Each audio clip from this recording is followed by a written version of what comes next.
Okay, so you ready to start? Yeah. All right. Is this everybody? All right, we're going to start. Well, wait, we'll ask more questions at the end, okay? So maybe some of them will get answered. So we're here from, my name's Mary, this is Roberta, and this is Darren. We're here from Rob Dar's Hound Song Rescue to talk about beagles and coonhounds, and then all dogs too. We were answering some, all-encompassing dog questions earlier in our presentation.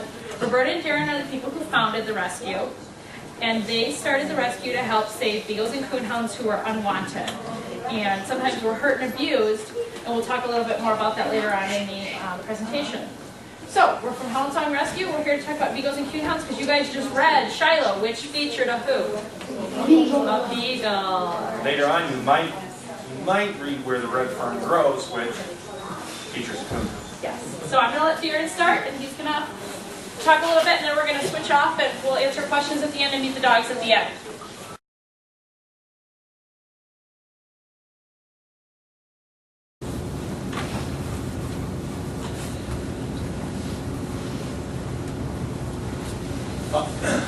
Popular as both hunting dogs and pets. Someone mentioned that beagles are hunting dogs, and yes, that was their original purpose, was to hunt rabbit and hare and so on and so forth. They are probably still just as popular as hunting dogs outside of this area as they are as pets. There's probably just as many dogs who are still hunting, still actively hunting, as there are beagles who are pets. Outgoing, happy dogs, right on the money.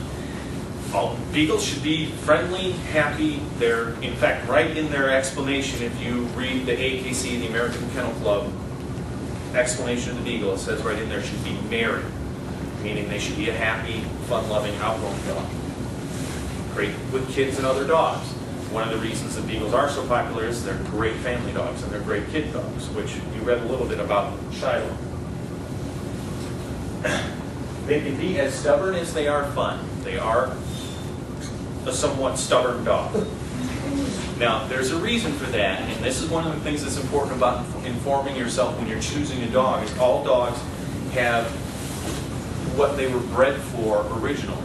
And you have to ask yourself, what was that dog bred for, and how does that affect its behavior now as a pet in my home? Beagles should always be on a leash or a fenced area. We used to have a joke that we told people, that a beagle would follow its nose right off of a cliff if it's not supervised. That was a joke until it really happened.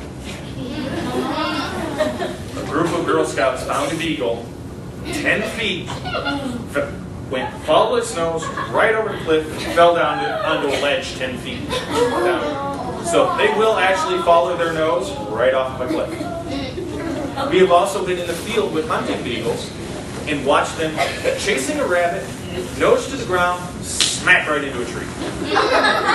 It's funny what they did. It is funny and sad at the same time.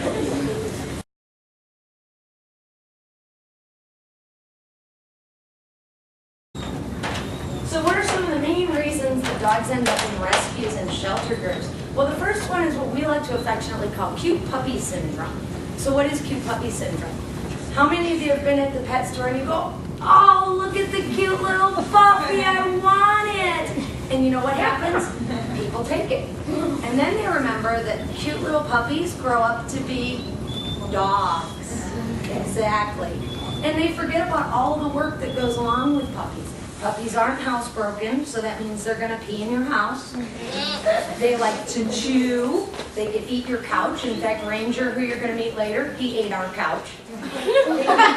They need to go through obedience classes. So puppies are a lot of work. And that's one nice thing about rescues and shelter groups is you can actually get that really loving dog when it's already done with the puppy stuff. Let somebody else do the puppy stuff, and then when you get them, they're already well-behaved, housebroken, crate trained, they know what to do in a home, they've already learned how to sit and stay and do all of those things that now you don't have to do.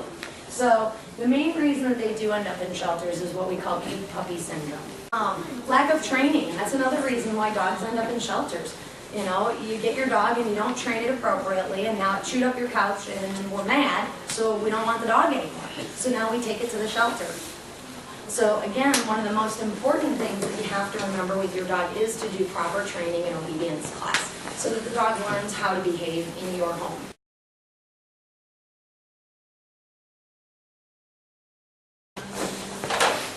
You can educate yourself yourself and your family before choosing a pet. And what I mean by that is, first off, you can remember the things we talked about today, that it's not just you take home a dog and have to buy a bag of food every once in a while, that there's going to be other expenses and you want to make sure that you can afford that pet. You can talk about that with the family. You can also educate yourself about what kind of dog you'd want to get. You're going to take your pet through proper obedience. You're going to make sure they know the rules of your house, and you're going to try to think like that animal and teach them the rules of your house in a loving manner, so that they don't do something wrong that makes you want to not keep them anymore. If you just bring a dog home and never train it, never tell it the rules, and then it breaks the rules, some people then decide to get rid of that dog when they never really taught it the rules in the first place, and that's not very fair. Just like your teacher, when you come into her classroom, tells you her rules, right? It wouldn't be very fair if she just said, well, we're good to go, and then all of a sudden you got started getting in trouble for stuff and you didn't know what the rules were.